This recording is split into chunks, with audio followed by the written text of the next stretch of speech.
Hola, buenas tardes. Mi nombre es Abigail Villalobos Sánchez. Soy estudiante de la Universidad Unidad Alfred Nobel, campus de San Pedro Pochutla. Actualmente curso el octavo cuatrimestre de la licenciatura de Psicopedagogía.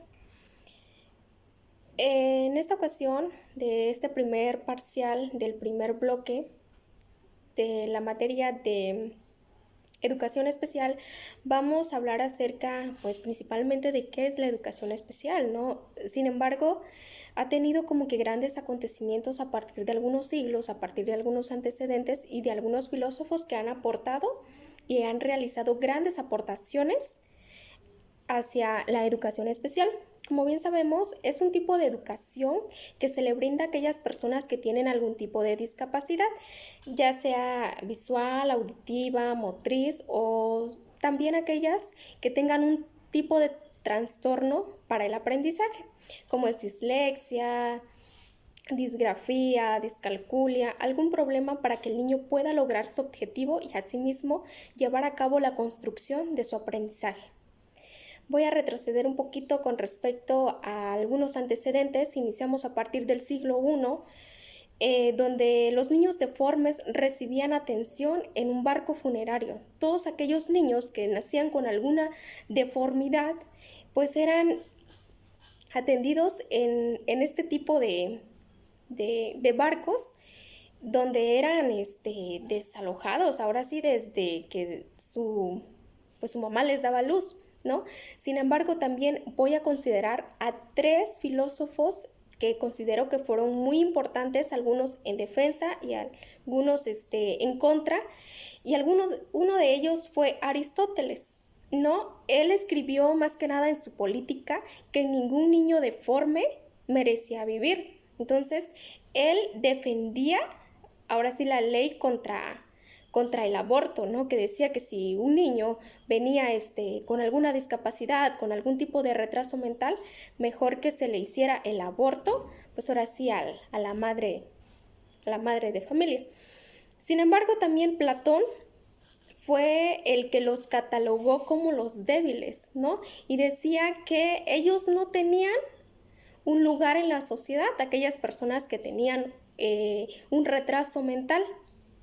Sin embargo, el más importante y al que yo rescato dentro de los tres filósofos fue Hipócrates, porque Hipócrates fue el que llevó a cabo la práctica, pues ahora sí, de la medicina en cuanto a los niños que eran epiléxicos, y también era quien se negaba, ahora sí, a los abortos, ¿no? Que él decía que eran personas que tenían muchas cualidades, que tenían muchas habilidades y sin embargo también se merecían un lugar, un espacio, pues ahora sí, dentro de la sociedad.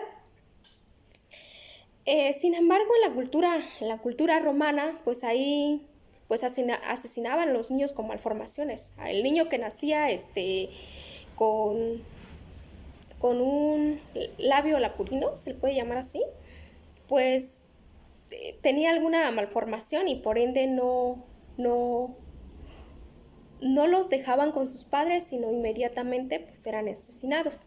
Sin embargo, también considero que quien hizo una de las grandes aportaciones fue Ponce de León, pues él fue el primero en poner todos sus conocimientos para que los niños sordos se pudieran comunicar, ¿no?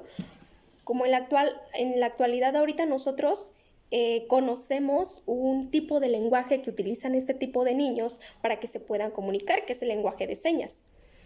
Pero él desarrolló su propio lenguaje para que estos niños se pudieran comunicar. Y es algo muy importante, porque en muchas ocasiones, no solamente desde los antecedentes, en la sociedad está como que muy catalogado eso, ¿no? De que si un niño nace con malformaciones, ay, qué pobrecito, ¿no? O ay, pero ¿qué tiene, no? O, o simplemente lo excluyen. Entonces, yo considero que son niños encantadores y solamente hay que descubrir su potencial que ellos tienen. No ver que el niño es un problema, sino que el niño tiene un problema y ver las posibilidades que nosotros podemos tener para poder ayudarlos. Entonces rescato mucho a Ponce de León, que fue el primer interesado en este tipo de niños, ¿no? En el poder decir, voy a desarrollar un sistema para que los niños que no se puedan comunicar, niños que son sordos, pues pudieran entablar una conversación con él. Sin embargo, en el año de 1800 se creó un instituto para niños ciegos.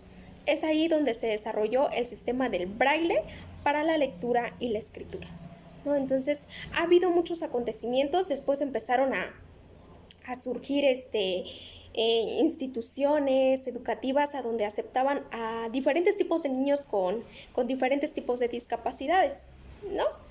Y fue ahí donde pues como que la sociedad fue cambiando como que un poco de parecer. Sin embargo, ahorita, o del todo, o en educación, como que es un poco rígida, no se pretende que sea un tipo de educación inclusiva, que los niños que tienen alguna discapacidad pues se integren, pero sin embargo no tenemos las herramientas necesarias para poder integrarlo. ¿Cuántas de las escuelas tienen materiales o herramientas necesarias para poder brindar una educación con este tipo de niños? En lo personal a mí me ha tocado trabajar con ellos y considero que es algo muy bonito, pero también muy difícil porque como futura profesionista no estoy preparada tan al 100% para poder trabajar con ellos y darles una asesoría tan determinante. Aunque he investigado, porque en lo personal me encantan los niños que tienen algún tipo de discapacidad, me encanta el poder ayudarlos, me gusta, me fascina el poder orientarlo y que el niño pueda desarrollar su potencial, pero a veces estamos tan restringidos tanto por los padres, por la sociedad, por el ámbito educativo, que no contamos con las herramientas necesarias. Es correcto de que las instituciones sean inclusivas, pero yo opino que es necesario y primordial que hayan institutos educativos para este tipo de niños.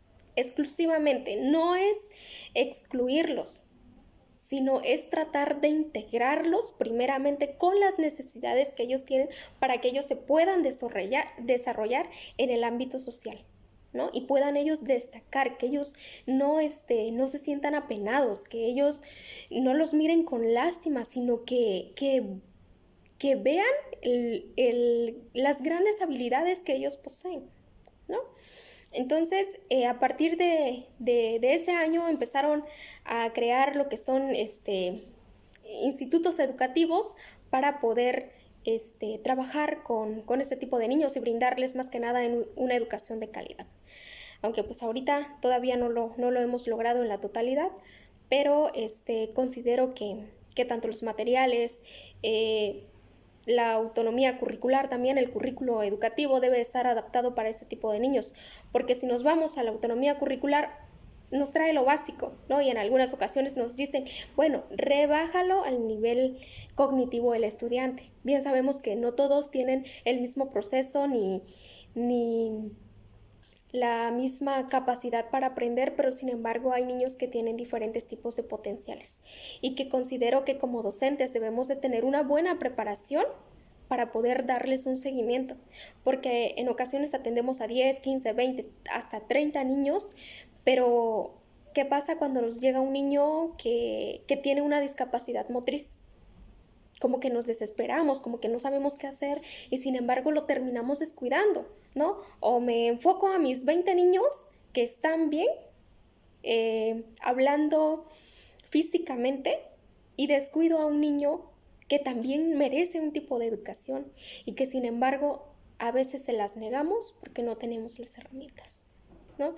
La verdad este tema, esta materia me encanta, considero que pues es algo de mis gustos, es algo que me he desempeñado también aquí en mi trabajo, donde pues sí me gusta la interacción que hay con los niños y buscar la manera que ellos puedan este, construir su aprendizaje, la manera que nosotros le podamos pues llevar a cabo o de la mano para que ellos puedan sentirse en un ambiente de confianza, que nadie los vaya a discriminar, que nadie les vaya hacer sentir menos, sino que ellos vayan sacando todo su potencial que tienen para para poder desempeñarse, para poder demostrar de todo lo que son capaces, ¿no? Entonces, a manera de resumen, di a conocer más que nada los antecedentes, cuáles han sido las posiciones también que debemos de tener como docentes al estar frente a grupo, y más que nada el tipo de educación, ¿no? Pretendemos una educación inclusiva, en una educación, este, pues, de calidad para que ellos puedan ser mejores personas y puedan desarrollarse en tantos los ámbitos. Pero también hay que eliminar lo que son esas barreras, porque algunos padres de familia como que los sobreprotegen, ¿no? Por el tipo de discapacidad que tienen, y luego les empiezan a decir, es que mi hijo es que mi hijo el otro, pero sin embargo hay que dejarlo ser, porque también son niños y hay que forjarlos también con valores para que pues crezcan con libertad, pero también con emociones, con responsabilidad, con compromisos y con muchas ganas de superarse, que es lo principal que nosotros debemos de transmitirle a cada uno de ellos. Sería mi participación, creo que me excedí un poco del tiempo, pero pues la verdad es algo de lo que me gusta y está muy bonita e interesante la materia y también los contenidos.